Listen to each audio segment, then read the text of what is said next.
Bonjour à toutes et à tous et bienvenue dans cette émission où nous allons parler des leviers pour promouvoir l'entrepreneuriat chez les femmes. Et pour aborder le sujet, on reçoit Corinne Lapras, présidente de l'incubateur Les Premières Auvergne-Rhône-Alpes, et Marie Nagy, cofondatrice et CIO de Réussite, une entreprise qui confectionne des couverts compostables et biodégradables. Bonjour à toutes les deux. Bonjour.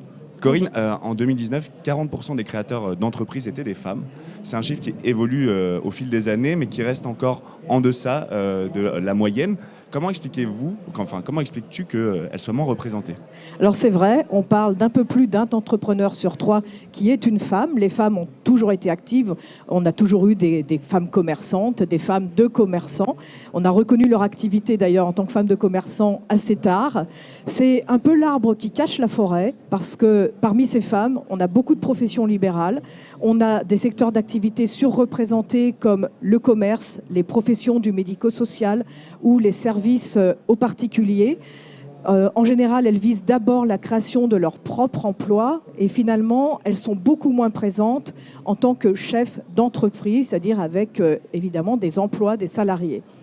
En réalité, si on regarde d'un peu plus près, les femmes représentent moins de 10% des fondateurs de start-up. Et si on regarde encore de plus près les entreprises de la deep tech, on arrive à une proportion de 3%. Donc on le voit, au final, les femmes ne sont peu présentes dans les entreprises, dans les secteurs où il y a une très forte valeur ajoutée. Donc on n'a pas d'études là-dessus, mais je pense que la rémunération des femmes entrepreneurs est sans doute inférieure à celle des hommes entrepreneurs, en particulier sur les choix qui ont été faits de création d'entreprises. Quels sont les freins justement qui contraignent ces femmes à entreprendre ? Alors, on a des freins qui sont, je dirais, exogènes, sociétaux. Évidemment, les formations que prennent les femmes, elles vont vers des secteurs du soin, du care, des secteurs qui sont moins masculins, l'industrie, la tech. Elles ont moins d'accès au financement. Alors, il commence à y avoir pas mal d'études là-dessus. En fait, les femmes, elles accèdent. Aujourd'hui, on voit qu'à peu près 12% des sommes de levée de fonds sont attribuées à des startups qui sont fondées par des équipes mixtes. Mais en ce qui concerne les entreprises portées par des femmes, là, on est sur des taux encore inférieurs. Donc ça s'améliore, mais il y a encore beaucoup de choses à faire sur, je dirais, l'environnement général de la création des femmes. Sur les freins qui sont partagés par les femmes, alors, toutes les femmes n'ont pas tous ces freins. Il faut éviter évidemment les généralités et les clichés. On retrouve parmi ces freins les freins à la carrière professionnelle des femmes. Quand on parle du plafond de verre, ce sont exactement les mêmes freins. Donc le manque de confiance en soi. Les femmes ne sont pas entraînées à la confiance en soi dans leur cursus et dans leur éducation. Le syndrome d'imposture, on en reparlera peut-être tout à l'heure avec Marie. Évidemment, la crainte de ne pouvoir concilier la vie professionnelle et la vie personnelle, le projet de création et la vie de famille ou la vie personnelle. Les limites aussi qu'elles se donnent à leurs propres ambitions. Et puis, alors là, c'est propre aux entrepreneuses, la peur du risque, en particulier financier. Parfois, quand elles vivent seules, évidemment, elles ont peu d'argent à investir, mais même quand elles ont de l'argent, quand elles ont une épargne disponible, elles vont craindre en fait de mettre cet argent disponible pour la famille au service de leur propre projet. Et ça, c'est une difficulté, alors que c'est une question que se posera peut-être moins souvent un homme qui croit en son projet.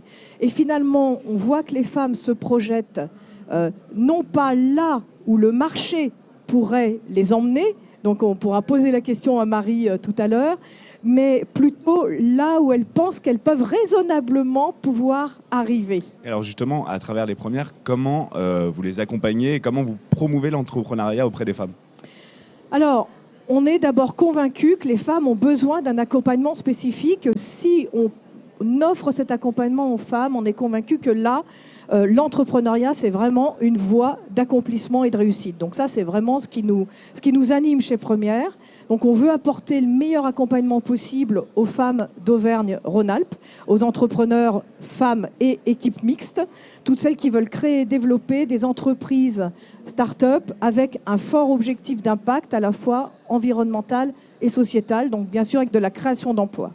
Nous sommes membres de la Fédération Première, donc évidemment, nous partageons beaucoup de valeurs avec les autres incubateurs du territoire. Nos principes d'action, c'est déjà de travailler la confiance en soi et en son projet. Donc c'est vraiment encourager chacun, chacune à trouver, révéler le meilleur de soi, et je pense que Marie pourra en parler tout à l'heure. C'est permettre à chacune et chacun de fixer ses propres ambitions, donc au croisement des opportunités de marché, où est-ce que le marché peut nous emmener, et de mon propre modèle de réussite. On ne veut pas imposer un modèle de réussite. Tu seras Bill Gates ou rien, Marie. Et puis, on les aide à renforcer, sécuriser les projets en agissant, bien sûr, sur le modèle économique, l'impact et, bien entendu, les financements. Marie, tu as créé ton entreprise avec ton associé en mars 2021. Comment tu vis justement cette aventure entrepreneuriale en tant que femme ? Très bien. Très bien. C'est vrai qu'au début, moi, j'avais peur de me lancer pour une raison qui n'est pas la même que tout le monde. Comme tu dis, Corinne, on a tous ses croyances limitantes et ses freins. Et moi, c'était vraiment le fait que je me suis dit, l'entrepreneuriat, c'est surtout réservé aux hommes. J'ai vraiment eu des rôles modèles masculins dans mon parcours. On parlait souvent de Facebook, d'Amazon, de Blablacar. Et je me suis dit, en fait, je voyais que des visages masculins, mais où sont les femmes dans l'entrepreneuriat ? Et puis, au final, au fur et à mesure, je me suis renseignée et j'ai vu qu'il y avait notamment 2 femmes. À l'époque, vraiment, moi, j'ai commencé à me renseigner sur le sujet. C'était vraiment 2017-2018. Lucie Bache de Too Good To Go et Julie Chapon de Yuka ont été pour moi des rôles modèles hyper inspirants. Je me suis dit, elles sont dans la tech, dans l'innovation, elles se sont lancées, pourquoi pas moi ? Et ça a vraiment été une source d'inspiration très forte. Et tu vois, au début, je suis dans un milieu très industriel et très masculin. Nous, vraiment, on fait des couverts en drèche de bière. Donc, on revalorise les résidus céréaliers des brasseurs de bière lyonnais. Et en fait, on sauvegarde les emplois des industriels de la plasturgie autour de chez nous qui ont les outillages et les machines et qui ne peuvent plus faire du plastique. Depuis que la loi est passée pour la plastique à usage unique dans la restauration emportée, plus de paille, plus d'assiettes, plus de gobelets. Je me suis dit, il faut qu'on développe une formulation unique qui puisse révolutionner le marché de demain dans la vaisselle à emporter pour la restauration rapide. Et c'est comme ça qu'on a commencé. Et j'évolue avec des personnes qui connaissent le métier depuis 60 ans et qu'il fallait un peu bouger. Et ça n'a pas été facile, mais tu sais, je me suis dit, j'apporte quelque chose de nouveau. Ils m'écoutaient. Et je me suis dit, ils avaient un besoin, autant développer avec eux. Et justement, tu travailles avec des industriels, qui est quand même un secteur essentiellement masculin. Comment tu as été reçu par cette horde d'hommes ?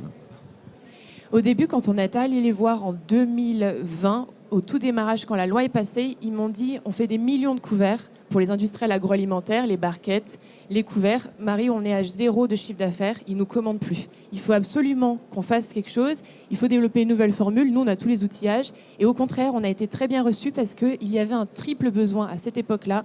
Le besoin consommateur final. Je déteste manger les couverts en bois. Je pense qu'on est tous d'accord sur le sujet. C'est hyper désagréable en bouche, ça râpe. Et le deuxième besoin qui était le besoin des restaurateurs, je veux une nouvelle marque de couverts dans la restauration à emporter qui soit écologique, compostable, biodégradable, pourquoi pas réutilisable. Et les besoins des industriels, on a besoin d'une nouvelle formulation. Et donc, les gens sont plutôt venus à nous et c'était plutôt positif que nous qui sommes allés les voir. Marie, on parlait tout à l'heure avec Corinne du syndrome de l'imposteur. Il y a aussi le syndrome de la bonne élève auquel les femmes sont confrontées. Est-ce que toi, dans ton parcours... C'est une très bonne élève, Marie. C'est une très bonne élève. Est-ce que tu as été confrontée justement à ces syndromes un peu ? Plus jeune, oui. De toujours essayer de faire bien, de faire mieux. Et au final, dans l'entrepreneuriat, ça m'a beaucoup appris à lâcher prise là-dessus. Et au contraire, d'être dans l'action. Ça aide beaucoup de me dire, on ne sait pas ce qui va se passer. Ça se peut, on va faire une erreur. Mais au final, si on ne le lance pas, on le regrettera. Il y a plein de choses qu'on a fait par intuition. Et donc, je pense que c'est très important d'écouter son intuition, de se dire, oui, là, je le sens comme ça, je vais aller dans cette direction. Il y a des choses qu'on sent moins et qu'on n'a pas envie. Et ça, c'est quelque chose qui m'a beaucoup aidé de suivre mon intuition et de me dire, là, je sens quelque chose qui peut marcher, qu'importe ce qu'il arrivera, ça ne va pas fonctionner, mais au moins, on ne regrettera pas de l'avoir fait. Régit a été cofondé par toi et par ton associé qui est donc un homme. Donc c'est une équipe mixte. Qu'est-ce que ça apporte d'être dans une équipe mixte ? Est-ce que vous ressentez des différences entre vous deux ? C'est une très bonne question parce que Armand et moi, on est très complémentaires. Et ça, c'est un bon point. C'est-à-dire que lui, il a une façon de voir les choses qui est différente de la mienne et on a aussi 2 personnalités complètement différentes, ce qui fait que c'est un binôme qui fonctionne et ça, c'est hyper important pour les personnes qui veulent s'associer. Il y a beaucoup de réflexions sur le sujet. Je trouve que la mixité, nous, elle fonctionne très bien Et même notre association marche très bien. On est tous les deux ingénieurs de formation. Armand est ingénieur généraliste, moi ingénieur agroalimentaire. On s'est rencontrés en master spécialisé entrepreneuriat en école de commerce à Lyon. Et le projet a démarré en avril 2019 dans la cuisine d'Armand. On faisait des couverts dans sa cuisine avec de la drèche dans des moules qu'on a fabriqués nous-mêmes. Et on s'est dit, on va se lancer et on va tester l'association pendant 6 mois de projet de fin d'études. Et c'est comme ça qu'on a pu aussi tester l'association. Et justement, qu'est-ce que les premières vous apportent à tous les deux et à l'entreprise ? Alors, moi, il était beaucoup dans un milieu masculin. Il me disait, moi, j'ai eu un lycée uniquement de mecs. Après l'école d'ingé généraliste, 90% de la promo masculine. Et pour lui, c'était tout nouveau, déjà, d'être entrepreneur avec une femme et d'être dans un incubateur complètement, avec beaucoup de femmes complètement féminins. Et déjà, j'avais peur pour Armand, en me disant ça se peut, ça va pas du tout lui plaire. Et au contraire, c'était bénéfique pour tous les deux parce que, comme tu dis, la confiance en soi, c'est aussi à travailler pour les femmes, mais les hommes en ont aussi besoin. Et Armand, ça lui a énormément aidé aussi, que ce soit pour lui ou pour moi. Et les premières, on a intégré les premières en 2021 pour la stratégie commerciale, pour vraiment nous booster sur la stratégie commerciale. Et ça a été un vrai plus parce que les premières apportent un vrai réseau. Ils connaissent vraiment tous les partenaires de Lyon. Des programmes vraiment béton avec des ateliers et 2 mentors qui nous sont attribués dans l'année pour vraiment confronter nos problématiques et nous challenger au quotidien. Ce qui fait la spécificité de Première, effectivement, c'est d'avoir à la fois des ateliers qui permettent de mieux comprendre la réalité de l'entrepreneuriat, un accompagnement individuel, voire plusieurs, en fonction des thématiques du moment qui taraudent l'entrepreneur. Et puis, en plus de ça, la mise en réseau très, très active auprès de tous les partenaires et de tous les alumni aussi de Première. Corinne, on parlait un peu des différences entre hommes et femmes. Il y a des clichés qui persistent, qui disent que les hommes sont plus entreprenants, que les femmes sont plus créatives. Est-ce que c'est vrai, ces clichés-là, au quotidien, vous qui les voyez au quotidien ? Alors moi je suis toujours très gênée quand on parle de les femmes sont ceci, les femmes sont cela, le management au féminin, l'entrepreneuriat au féminin. On dit souvent que les femmes sont plus créatives, plus consensuelles, plus imaginatives et plus douces. Et moi je trouve que ce sont encore finalement des injonctions, des choses qu'on nous impose. C'est-à-dire que moi j'ai pas tous les jours envie d'être douce, consensuelle et voire créative. Et pour l'anecdote, j'ai un fils aîné qui est aussi entrepreneur, qui est un costaud barbu tatoué, et je pense qu'il est beaucoup plus doux que moi, beaucoup plus créatif que moi et beaucoup plus consensuel que moi. Finalement, il n'y a pas tant de différence entre un homme et une femme. Enfin, ça ne se joue pas, en tout cas, au genre. Je crois qu'on a le droit d'être comme on veut dans ce qu'on fait, mais n'empêche que les fameux freins dont on a parlé tout à l'heure, on les retrouve néanmoins, pas tous, mais on les retrouve chez les femmes. Et c'est pour ça que chez Première, on a un accompagnement spécifique sur la personne. C'est-à-dire que la dimension humaine chez Première, c'est essentiel, et que chacune puisse trouver son modèle d'ambition, son modèle de réussite. Il y a une différence qui a été prouvée, c'est au niveau des financements. Oui. Les femmes obtiennent moins de financement que les hommes. Est-ce que, selon vous deux, je vous pose la question à toutes les deux, mais est-ce qu'il doit y avoir aussi un changement de mentalité de la part des acteurs comme les fonds d'investissement, les banques ? Toi, par exemple, est-ce que tu l'as vécu dans ton quotidien ? C'est une très bonne question parce que vraiment dans notre entourage, comme je suis quand même beaucoup entourée de femmes qui entreprennent, on a du mal à aller chercher de l'argent. On se dit toujours, je vais mettre mes économies. Et j'ai beaucoup entendu ça. On a du mal à aller chercher de l'argent et à demander beaucoup d'argent. Ce sont 2 choses vraiment qu'on retrouve énormément dans les profils de femmes qui entreprennent. Et nous, on a été coachés là-dessus sur il faut aller chercher vite et beaucoup parce qu'il y a des partenaires qui sont disponibles et qui sont là pour nous accompagner. On a quand même eu des financements grâce à BPI France, à la région, à des concours d'entrepreneurs. Et je pense qu'il y avait des blocages un petit peu et on s'est libéré de ça grâce aussi à l'accompagnement qu'on a eu. Alors on a créé chez Première un dispositif qui s'appelle Ambition Day, et justement ce Ambition Day, il est fait pour apprendre à demander de l'argent, et donc on entraîne nos créatrices à dire « je veux des millions ».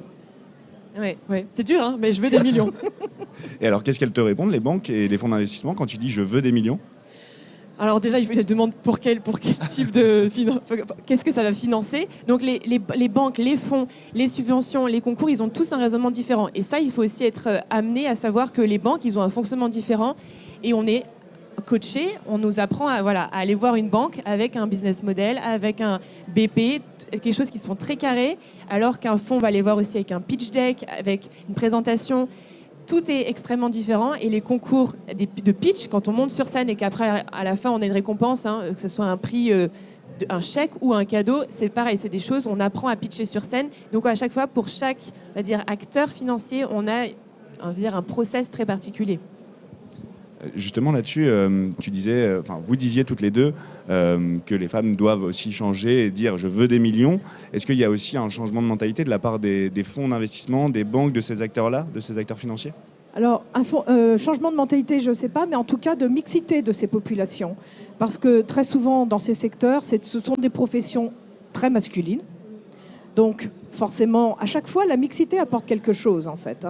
La mixité apporte quelque chose et je suis convaincue que quand il y aura plus de femmes dans les fonds d'investissement, comme par hasard, ça sera plus facile pour les projets portés par des femmes. Déjà, nous, quand on arrive, on n'a pas passé de jury de fonds d'investissement, mais je sais que des personnes m'en ont parlé et les tables où il y a 10 personnes, il y a 9 hommes et une femme, par exemple. Et déjà, nous, quand on rentre dans la pièce, qu'on est vraiment entouré que d'hommes, on est beaucoup moins à l'aise et on a besoin, au contraire, d'être plus à l'aise. Je pense que ça jouera dans l'avenir s'il y a plus de femmes dans les fonds d'investissement, dans le jury. Et on a parfois des réactions qui sont encore un peu à l'ancienne dans ces jurys, où une femme qui a beaucoup de caractère va parfois faire peur à un investisseur.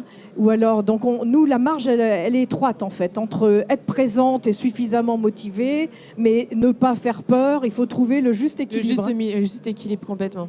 On a l'habitude. Ouais.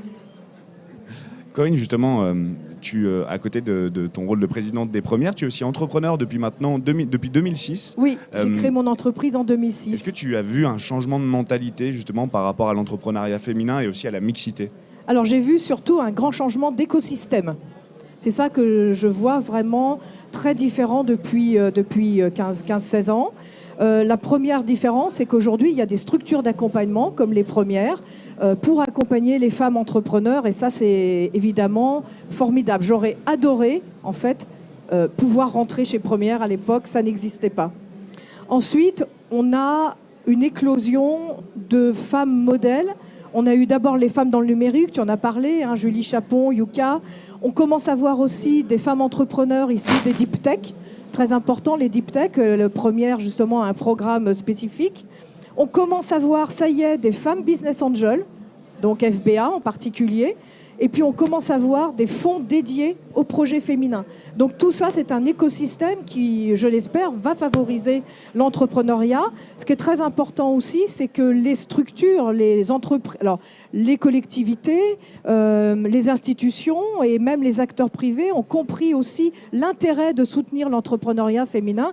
Donc, aujourd'hui, des acteurs comme BPI, comme Orange, comme la Caisse d'épargne, comme AG2R et beaucoup de cabinets, Fidal et Nextinso, ils soutiennent aujourd'hui l'entrepreneuriat féminin et c'est extrêmement important qu'ils continuent de le faire, évidemment. La métropole de Lyon aussi. Je vous pose la question à tous les deux, mais au-delà des réseaux d'accompagnement, comment inciter les femmes à plus entreprendre ? Est-ce que tu veux commencer ? Oui, et je pense qu'il y a deux leviers d'action. Il y a d'abord l'action au niveau éducatif, déjà dès le plus jeune âge, que ce soit la primaire, le collège, le lycée, qu'on donne des rôles modèles, qu'il y ait aussi des femmes qui interviennent dans les écoles. Moi, je pense que j'aurais adoré à l'époque, au collège ou au lycée, avoir des femmes qui viennent et qui parlent de leur métier, même dans la technique. Aujourd'hui, je suis engagée avec l'association 100 000 entrepreneurs. J'interviens dans des écoles pour en fait parler de mon parcours en tant qu'ingénieure, en tant que femme qui entreprend, pour parler de Reuse-It. Et en fait, je vois qu'il y a énormément d'échanges et de curiosité. Et je me rends compte que vraiment, ils disent « Ah oui, en fait, on peut accéder à ce métier, même si c'est un métier où il y a de l'industrie, où il y a de l'innovation. » Et ça, c'est quelque chose que moi, j'aurais aimé en tout cas recevoir. Et c'est pour ça que je suis engagée. Et aussi, il y a un deuxième levier qui est les médias. Aujourd'hui, j'ai rencontré quand même pas mal de journalistes. Ils me disaient « Lorsque Marie j'invite 10 hommes pour un plateau télé, j'ai 9 oui sur 10. J'invite 10 femmes sur un plateau télé, j'ai 2 oui sur 10. » Et ils me disent, mais en fait, c'est pour ça qu'on n'arrive pas à les avoir, parce que j'ai pas assez de oui. Et je dis, mais est-ce que tu as creusé le pourquoi, en fait ? Parce que c'est pas toi qui vas trouver la réponse. Il faut que tu demandes aux femmes. Et c'est souvent, j'ai peur que la façon dont je vais parler, je vais être jugée. Ma tenue, mon maquillage, Et en fait, elles ne sont pas forcément à l'aise, elles ont peur du jugement. Et ça, c'est quelque chose. Et aussi, on parlait avec Corinne du manque de temps. On a quand même un équilibre entre la vie pro et la vie perso. Et parfois, par manque de temps, on n'a pas forcément envie de se rendre sur un plateau télé, on n'a pas forcément envie d'aller à une conférence par manque de temps. Corinne, tu veux réagir? Alors, c'est tout à fait vrai. C'est-à-dire qu'on invite des femmes entrepreneurs sur l'entrepreneuriat féminin. C'est ça. Et là, si on regarde, c'est vrai, tous les plateaux qui peuvent se faire sur les financements, même l'évolution de la tech, l'évolution du numérique, tous les sujets d'économie, ben, les ratios, je sais pas, ça doit être 10% dans les médias. Hein. C'est très, très, très, très faible. Alors qu'en fait, on a beaucoup d'expertes qui sont capables, évidemment, de prendre la parole, sous réserve de ne pas faire des émissions à 9h du soir. Et... Donc, du coup, c'est aussi en passant par des modèles de réussite, t'en parlais avec toi tes modèles à travers Lucie Bach ou Julie Chapon par exemple. Donc c'est ça doit passer par des modèles féminins qui doivent inspirer les femmes à entreprendre. Typiquement, tu disais que tu allais dans les écoles. Qu'est-ce qu'elles te disent, les jeunes que tu rencontres? Est-ce qu'elles sont motivées à entreprendre? Oui, non, et c'est vrai, et c'est hyper touchant. Moi, je pense que c'est la plus belle des choses de voir après des jeunes qui te disent est-ce que je peux faire un stage d'observation chez Riusit? Est-ce que je peux voir en fait comment ça se passe une journée chez vous? Et après, de comment je peux vous retrouver. Donc aussi, les réseaux sociaux les aident également. Donc de voir vraiment que oui, il y a des personnes... Moi, j'ai vu des écoles, je suis dans des écoles de design, par exemple, des filles qui disaient mais oui, je peux travailler dans le design industriel, par exemple. Et c'est hyper impactant. Et même des jeunes... je voyais dans des lycées qui savaient déjà ce qu'ils voulaient faire et qui me disaient, moi, j'étais au premier rang, je disais, qui veut entreprendre? Il était au premier rang, moi je veux entreprendre, je veux créer un restaurant avec telle et telle chose. Je dis, oh, punaise, il y en a qui sont hyper motivés et c'est hyper beau de voir ça. Alors, Marie a parlé de 100 000 entrepreneurs, donc on est très nombreuses à participer à la semaine de sensibilisation des jeunes à l'entrepreneuriat féminin. Donc on va effectivement dans toutes les écoles. Et ce qui est important, c'est que les jeunes filles de 4e, de 3e, de lycée, voire dans l'enseignement supérieur, puissent voir tout un tas de modèles de réussite. Donc la femme qui a créé son emploi, la femme qui a 2-3 emplois, une TPE, celle qui a une PME, voire une très belle PME, voire celle qui gagne beaucoup d'argent, pour qu'on puisse voir, finalement, je me retrouve dans quoi. Et moi, je me rappelle d'une très belle rencontre dans une classe de première de lycée, où à la fin, j'ai une jeune fille très, très excitée qui est venue me voir et qui m'a dit, quand je vous ai vu, je vous ai écouté, madame, je me suis vue plus tard. Vous êtes moi plus tard. C'est trop beau. Alors, c'est drôle. Elle n'a pas dit « je voudrais être comme vous ». Elle a dit « je me suis vue plus tard ». Ben là, je me dis « c'est bien, j'ai fait le job. J'ai fait le job ». Merci à toutes les deux d'avoir apporté votre témoignage. Quant à nous, on se retrouve très vite pour une prochaine émission. Merci beaucoup. Merci.